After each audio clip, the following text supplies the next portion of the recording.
Tempat pembuangan sampah liar kerap mengganggu aktivitas warga. Salah satunya seperti di RT 67 Jalan Sukarela yang tak jauh dari kantor Dinas Lingkungan Hidup Palembang.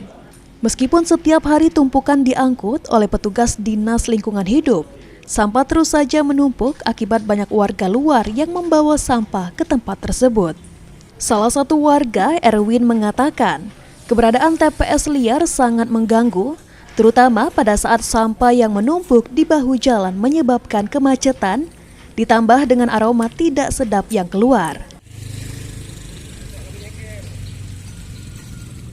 Kami warga dekat sini, oleh karena baunya kan, apalagi yang wong yang ngambil embong sampah di tempat kami ini, 80% bukan penduduk kami, bukan warga kami, sampai ke jalan melempar-lempar itu kan.